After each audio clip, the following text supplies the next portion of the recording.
For we are opposed around the world by a monolithic and ruthless conspiracy.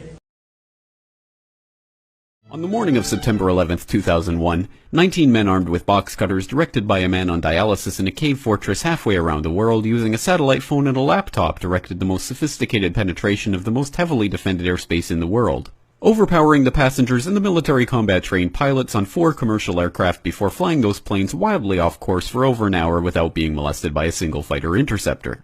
These 19 hijackers, devout religious fundamentalists who like to drink alcohol, snort cocaine, and live with pink-haired strippers, managed to knock down 3 buildings with 2 planes in New York, while in Washington a pilot who couldn't handle a single-engine Cessna was able to fly a 757 in an 8,000-foot descending 270-degree corkscrew turn to come exactly level with the ground, hitting the Pentagon in the budget analyst office where DoD staffers were working on the mystery of the $2.3 trillion that Defense Secretary Donald Rumsfeld had announced missing from the Pentagon's coffers in a press conference the day before, on September 10th, 2001. Luckily, the news anchors knew who did it within minutes. Osama bin Laden. The pundits knew within hours. Osama bin Laden. The administration knew within the day. Terrorists who committed these acts and those who harbor them. And the evidence literally fell into the FBI's lap. That a hijacker's passport was found blocks from the World Trade Center crash site, if you can believe that. But for some reason, a bunch of crazy conspiracy theorists demanded an investigation into the greatest attack on American soil in history. That investigation was delayed, underfunded, set up to fail, a conflict of interest, and a cover-up from start to finish. It was based on testimony extracted through torture, the records of which were destroyed. It failed to mention the existence of WTC-7, Able Danger, P-TECH, Sibel Edmonds, OBL and the CIA, and the drills of hijacked aircraft being flown into buildings that were being simulated at the precise same time that those events were actually happening. It was lied to by the Pentagon, the CIA, the Bush administration, and as for Bush and Cheney, well, no one knows what they told it because they testified in secret, off the record, not under oath, and behind closed doors. It didn't bother to look at who funded the attacks because that question is ultimately of little practical significance. Still, the 9/11 Commission did brilliantly, answering all of the questions the public had, except most of the victims' family members' questions, and pinned blame on all the people responsible, although no one so much as lost their job, determining the attacks were failure of imagination. Because nobody in our government, at least, and I don't think the prior government that could envision flying airplanes into buildings. Except the Pentagon, FEMA, NORAD, and the NRO. The DIA destroyed 2.5 terabytes of data on Able Danger, but that's okay because it probably wasn't important.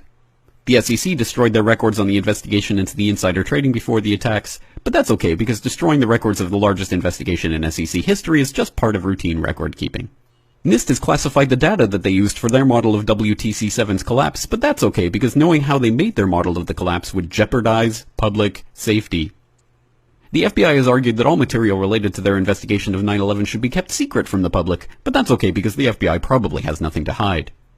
This man never existed, nor is anything he had to say worthy of your attention, and if you say otherwise, you are a paranoid conspiracy theorist and deserve to be shunned by all of humanity. Likewise him, and her, and her, and her, and him. Osama bin Laden lived in a cave fortress in the hills of Afghanistan, but somehow got away. Then he was hiding out in Tora Bora, but somehow got away.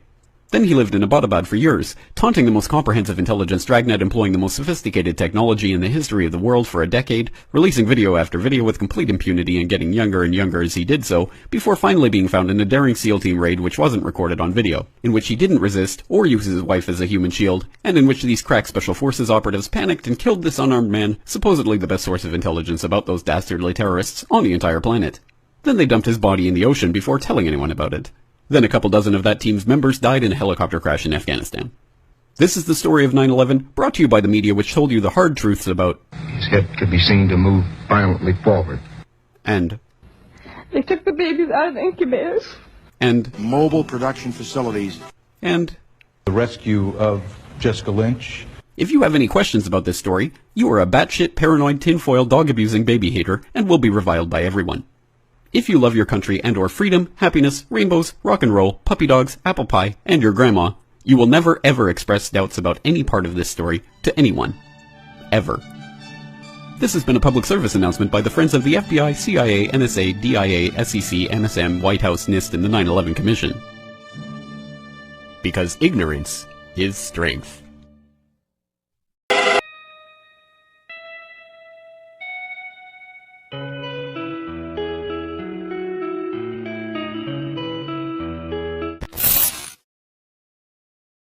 No copyright law in the universe is going to stop me!